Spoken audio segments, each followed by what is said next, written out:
Alright, we got a bit of a garden update here. I got some watermelon. Oh yeah. I got 1, 2, 3, 4, 5. Ooh.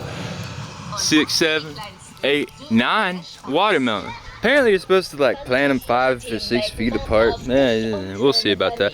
Radish. Oh yeah. More radish. Harvested that radish. Corn. Look at that corn. If I'm gonna have anything this year, it's gonna be corn. Shoot. It's gonna be like secondhand lions up in this. We're gonna have corn. Asparagus. It's here and there. The rabbits don't seem to like asparagus too much, so that's nice. Now, what do we have here popping off? I swear these tomatoes. Is that even a tomato? That ain't a tomato.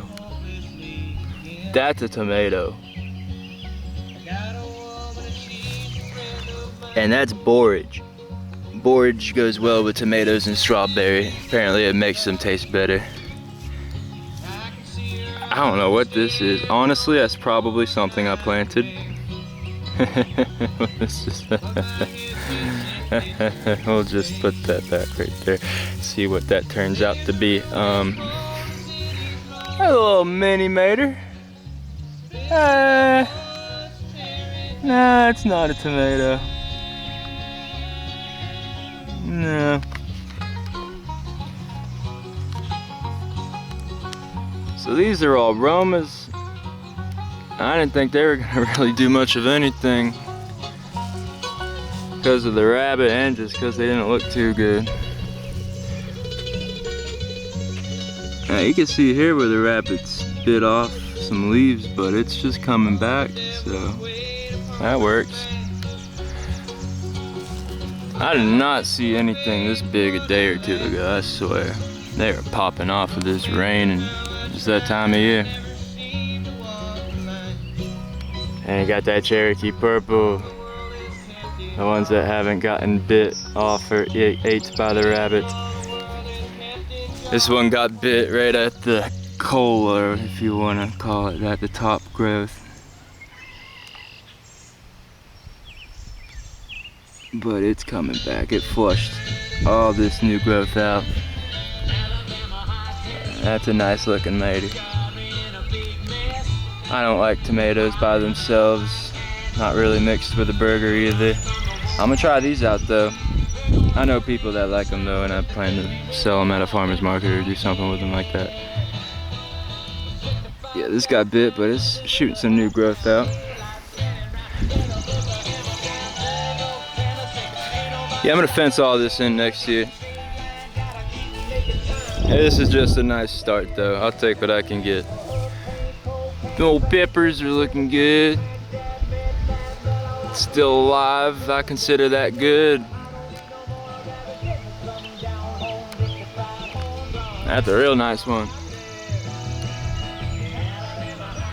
These are just the multi-color, the old green, red, and yellow. And where some peppers and tomato have gotten bit off and ate, I put some rosemary in its place.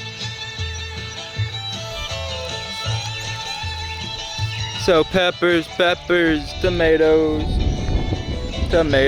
asparagus, corn, radish, watermelon.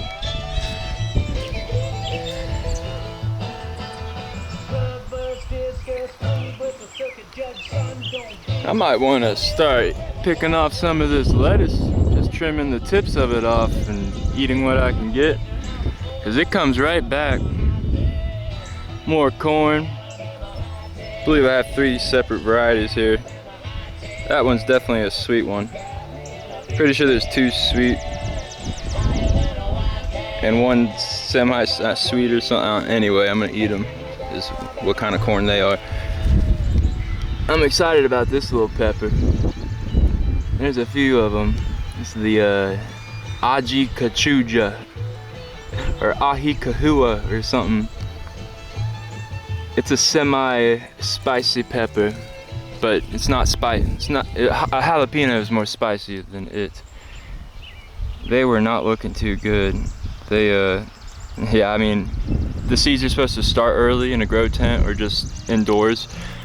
I did that, and I had really small, tiny little plug pots, trays for them to start out in, and I didn't transplant them into a bigger pot. So they spent a while just cooped up in one tiny pot, and then they got put out here, and it's taken them a bit to realize that, oh, we got some room to grow. Here's just some head lettuce. The beets are looking nice. There's some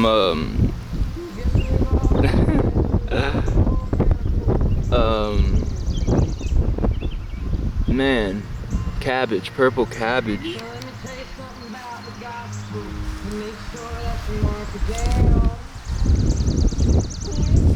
Leeks, beets, carrots have some sun now. Them onions are looking pretty good.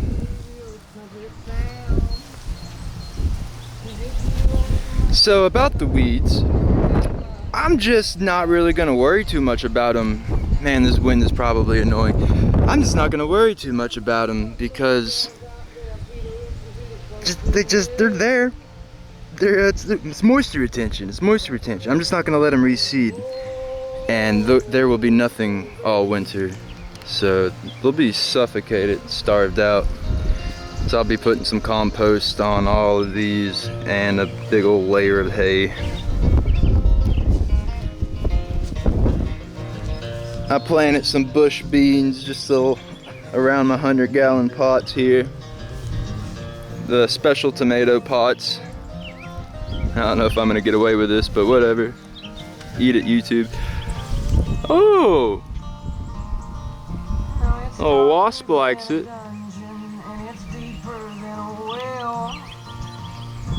So if you're actually interested in what this is, it's the Zamaldelica. You can look on Ace Seeds at North Atlantic Seed Company. Zamaldelica. I messed up 11 out of 12 of these male-female seeds. I forgot how to do things. I drowned it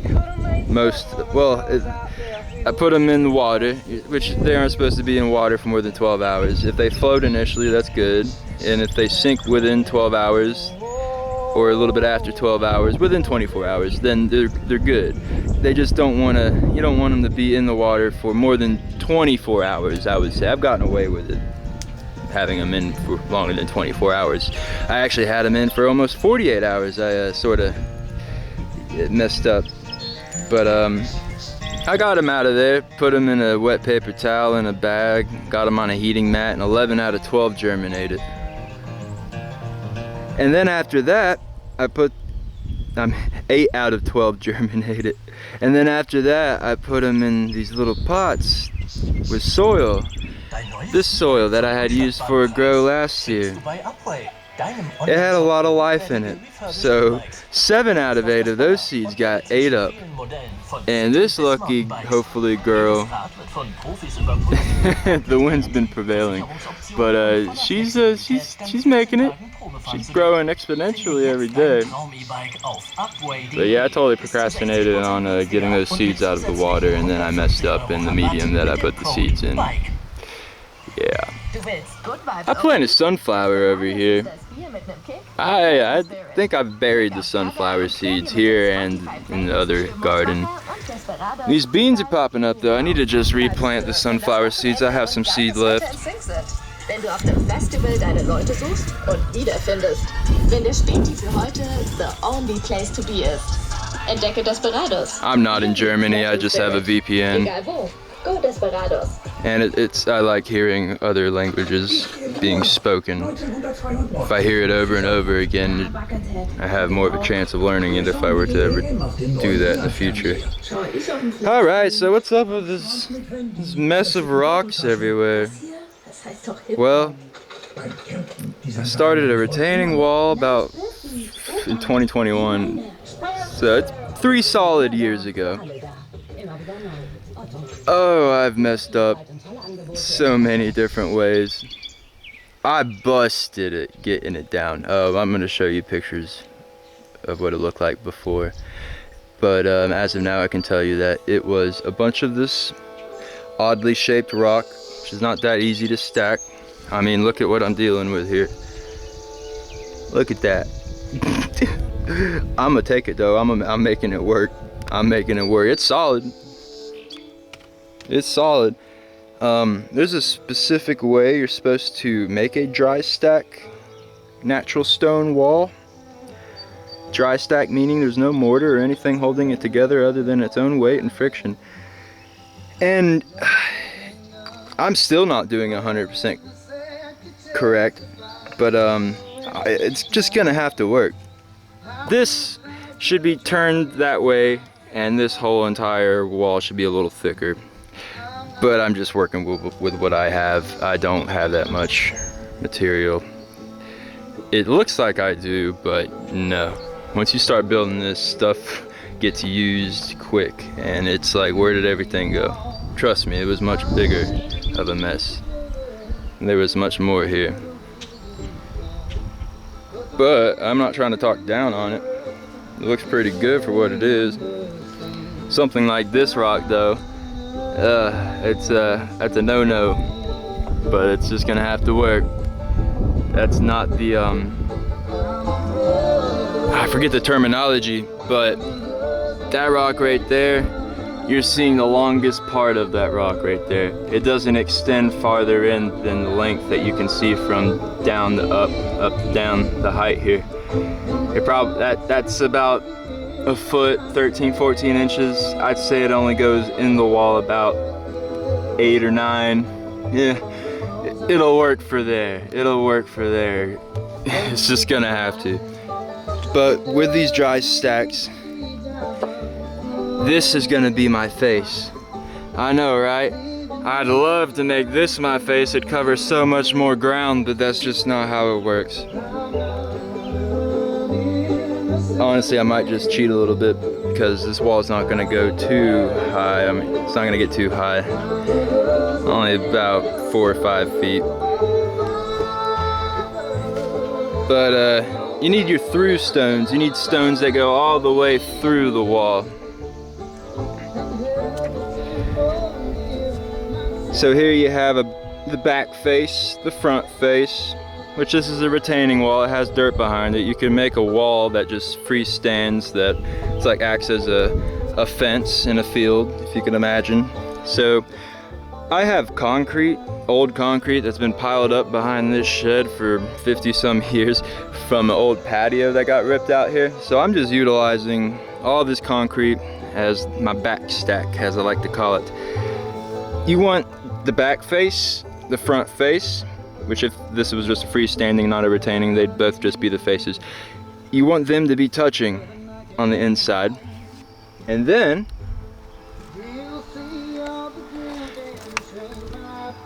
you need hearting, like heart and then ing, hearting. Because spaces like this, they need to be filled in. Not, that's just somewhat of an example, but they need to be filled in. Stop any movement to make it a real solid wall. This isn't, I would not pass the master class of dry stack natural wall building with this, but that's all right because I know it's gonna hold. I mean, I'm pretty sure it's gonna hold. It's at least gonna be better than the previous wall, and I'm just gonna get it done. Initially, I was spending a lot of time making sure that every single thing touched. Every face, every part of the face of the rocks were touching. Oh gosh, what a waste of time. Just make sure the rocks touch. I don't have to be that picky about it. Really, I can't tell much of a difference between this and that. Yeah, the seams they're closed a bit more, but there's less space in between each rock. The seams are more flush. But yeah, no, it just doesn't matter. What matters is the batter, which is how much your wall leans back. Pretty sure my camera's level right now. You can see that there's about a 9 to 15 degree angle leaning back towards the inside of the wall. Both of your faces should be leaning in, so you don't want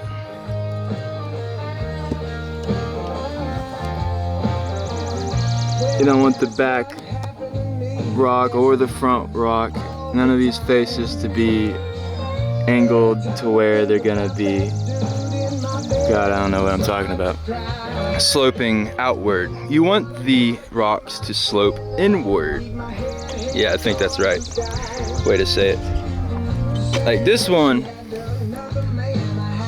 it's sort of sloping outward right here, but that's about the cap of the wall. So like I said, I don't have that good of rock to work with here, and I'm not a millionaire, so I can't just go and buy all the rock I need to make like the most kind of wall, you know, pristine.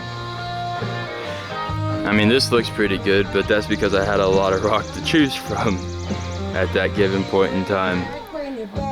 Now I have less rock to choose from. Yeah, so it'd be alright. You want a through stone, a stone that goes all the way through without having two stones that meet up with harding in between. That's your through stone. It should extend out a little bit farther out of the face of the wall, or it can at least. You can do whatever you want with it, be artistic. Yeah, I mean, actually, if it extends out farther than the face of the wall is what the wall looks like at a side angle, which it is sloped back, sloped inward into itself. You want that those through stones to extend out a little bit more because it'll give it more strength.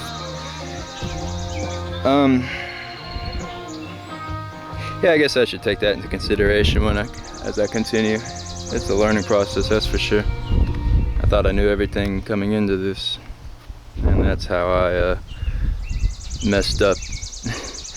All this dirt's just been, freeze and thaw has been bringing it down. God, I'm depressing myself just talking about this. Anyway, no, it's great. It's great. It's gonna be it's a great big old project. Gonna look dang old good at the end of it, man. Talking about moving some dirt though, man. Whew. Yeah, I'm gonna be moving some more dirt. I mean, look at that pile right there. The amount of dirt that I've already moved, thinking that I was done moving dirt. This wall would have already been built if I knew how to properly do these dry stack walls. I was taking way too much time. It's hard to explain until you really get into it and start doing it.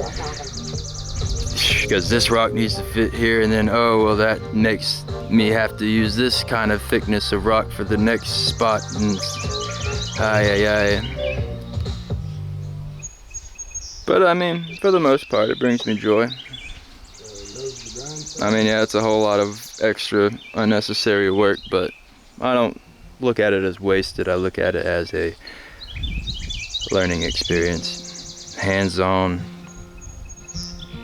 Finally, I looked at a YouTube video and saw how you properly make dry stack natural stone walls, and realized I was doing it all wrong. Oh yeah, look at this mess. You don't use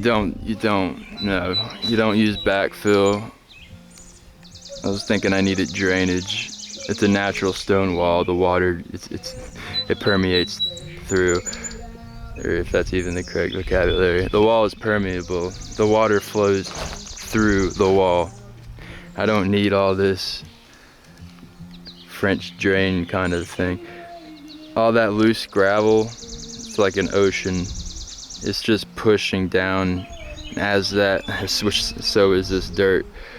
it just pushes, and that rock, that loose 57, it does absolutely nothing to hold anything together, and it just pushes on. I mean, you can already see, maybe not. I was gonna say the wall is already leaning where it doesn't need to be leaning. But I mean, look at all this. Look at all this time. All of these rocks. Like, look at this. I was trying to really get away with something here. You don't do that. It's got to be like that. And that's the minimum length, really, that a rock should be when using it for a dry stack.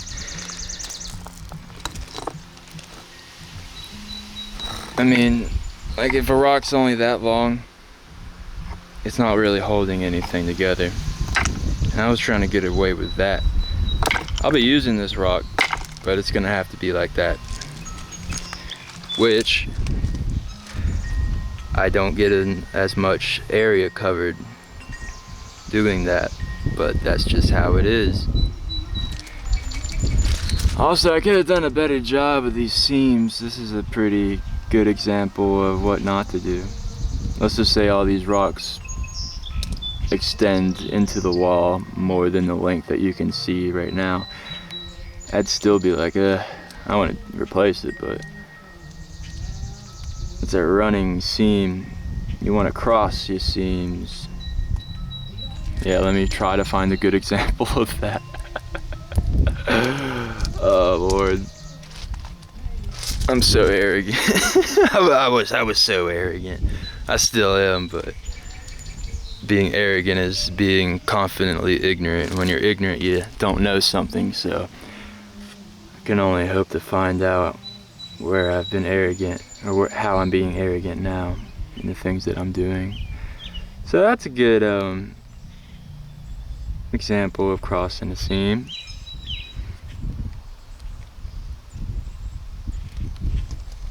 That's a zipper.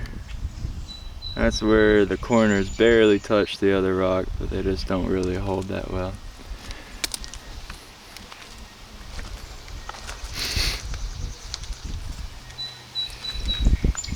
Yeah, so all this is gonna have to be redone.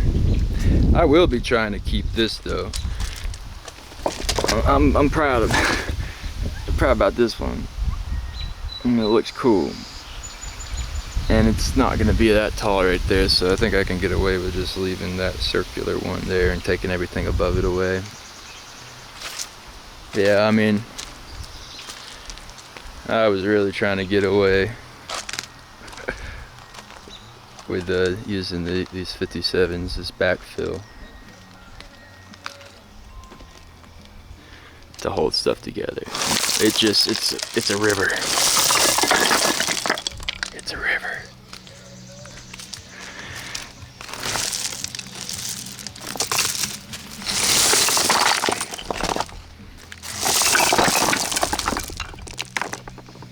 Yeah, it's a river.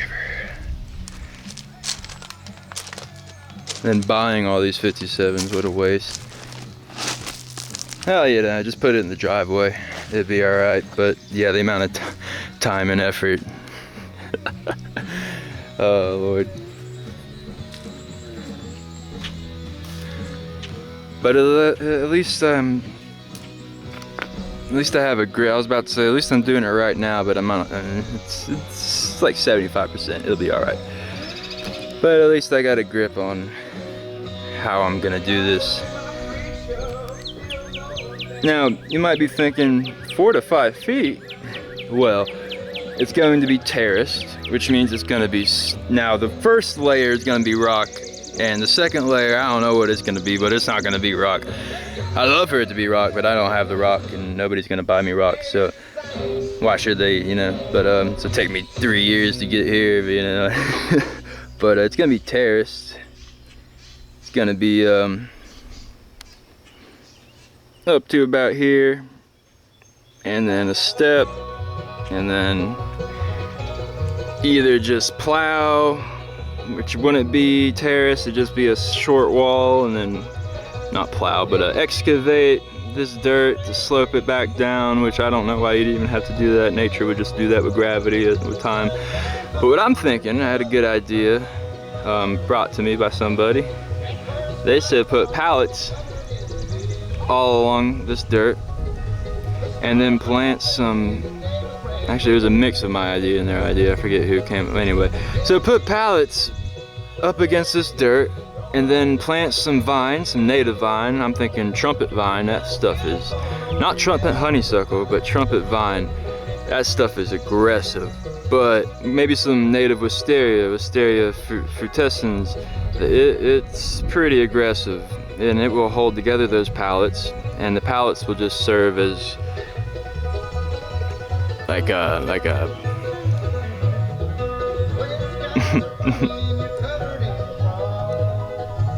the pallets will serve as something to hold everything together as the vines mature and take over, to where you'll never even be able to see the pallets eventually.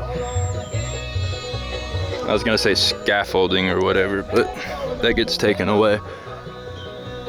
I don't know, it's thought in progress.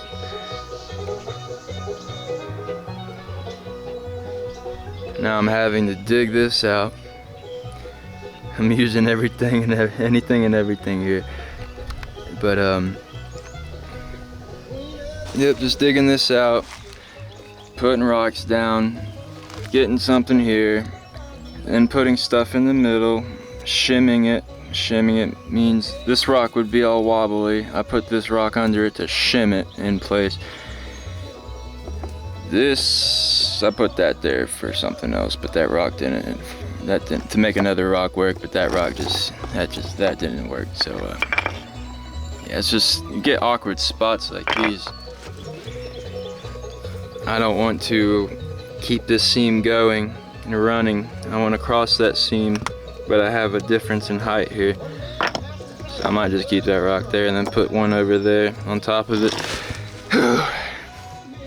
It's not gonna be as clean as I originally was looking to, how I was originally looking to make it. But it'll be just alright. I mean, that's clean. That ain't bad. That's not bad. That's not clean. That's just like, it's gonna work. I'm getting this wall built. But hey, it's, you know, it's all good. Now that's a bit of a zipper seam. I'm gonna really have to cross that top seam off. See how it's just barely touching the other rock?